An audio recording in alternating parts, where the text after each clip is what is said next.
क्योंकि ये दो प्रयास ऐसा है, संसार में अधिकांश लोग ये प्रयास करते हैं, बहुत गलत होता है, इसमें आपको कभी सफलता नहीं मिलती। एक, किसी के अधीन होने का प्रयास न करो,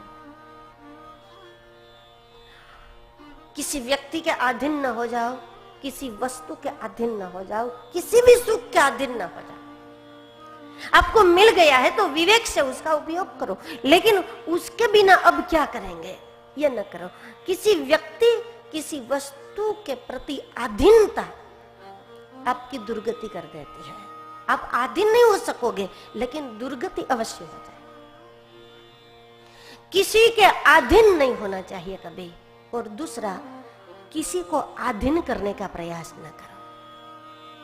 किसी को आप अपने ताबे में लेने का प्रयास न करो, अधीन करने का प्रयास न करो और अधीन होने का प्रयास न करो। कोई आपका आधार नहीं है और आप किसी के आधार नहीं है। कुछ लोग अधीन करने में लगे हैं कि मैं इसको भी ताबे में कर लूं, उसको भी कर लूं, इतनी सुख सुविधा मेरी कर लूं, इसका इतना मैं मालिक बन जाऊं, इसका मैं मालिक बन जाऊं। सहज रूप से पुरुषार्थ करो, उसमें जो हो जाए वो हरि इच्छा।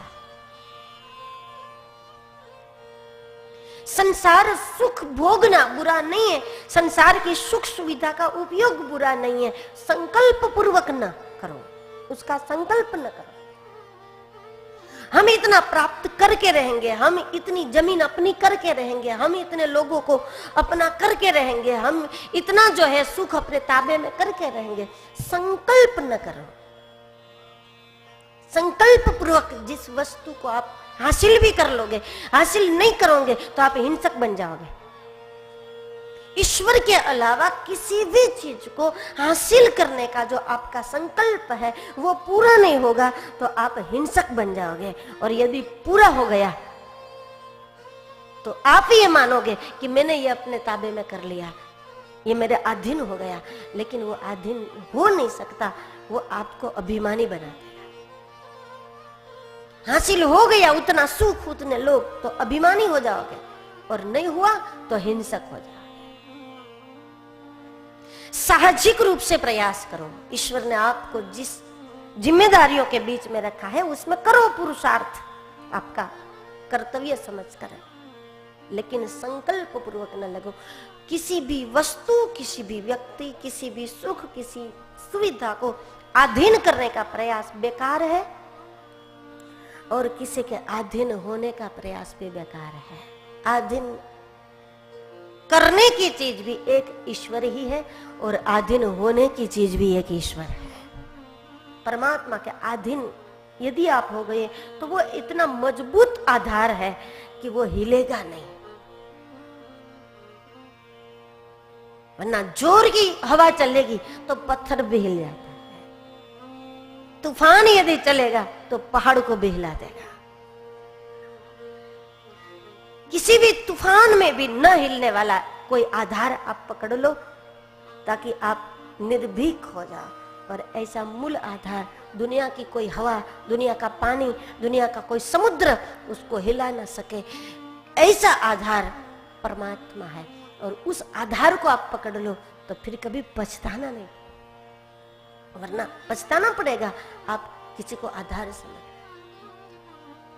अधीन होना यह बेकार है, अधीन करने की इच्छा भी बेकार है। संसार में सेवा करो, अधीन न करो और किसी के अधीन मत बनो। करने जैसा एक है, सेवा करो, अधीनता नहीं, सेवा करो, आशीर्वाद ले लो। कोई वस्तु है तो उसका सदुपयोग कर दो, कोई जीवात्मा है तो आशीर्वाद ले लो, सेवा कर लो, या इतना ही संभव है सेवा करो। अधीन होना या अधीन करना ये बहुत बेकार की बातें हैं और बेकार प्रयास है, परिणाम इसका कुछ नहीं होता। महामोह में फंसकर ऐसा करते हैं तो महामोह कैसे छूटे? कोई सद्गुरु के वचनों के प्रकाश से, गुरु ही आपके अंदर प्रकाश कर देगा। जब ये बात आप सुनते हैं, पढ़ते हैं, तो फिर आप उस विचार में पड़ जाते हैं, तो फिर किसे गुरु माने? किसे गुरु माने जो प्रकाश कर दे? किसे गुरु माने वो प्रकाश कर दे? गुरु आपके जीवन में प्रकाश करता है ऐसा नहीं है, लेकिन जो प्रकाश करता है वो आपका गुरु होता है। गुरु ही ईश्वर के साथ आपका नाता जोड़ देगा ऐसा नहीं है, लेकिन ईश्वर के साथ जिसने आपका नाता जोड़ दिया वो गुरु है। जिसने प्रकाश नहीं किया, जिसने आपका ईश्वर से नाता नहीं जोड़ दिया, उसको जब आप गुरु मानो तो फिर आपको जीवन पर्यंत प्रतीक्षा रहेगी, कब मुझे मंत्र दे, कब मुझे भगवान का ज्ञान दे, कब मुझे भगवान की पहचान करावे, कब ईश्वर से मेरा संबंध करा दे, कब मुझे ज्ञान का प्रकाश दे। वो तो प्रतीक्षा रहेगी। गुरु प्रकाश नहीं करता, जो प्रकाश कर दे वो गुरु है। सूर्य प्रकाश नहीं देता दुनिया को, जो प्रकाश देता है वो सूर्य है। जो सूर्य प्रकाश कर रहा है वो यदि प्रकाश देना बंद कर दे तो उसको कौन सूर्य कहेगा? तो सूर्य प्रकाश नहीं देता, जो प्रकाश दे वो सूर्य है। गुरु संबंध नहीं बना देता, लेकिन जो संबंध बना दे ईश्वर के साथ हमारा वो गुरु है। गुरु ज्ञान नहीं देता, जो ज्ञान भर दे वो गुरु है। गुरु प्रकाश नहीं देता, जो प्रकाश कर दे वो गुरु है।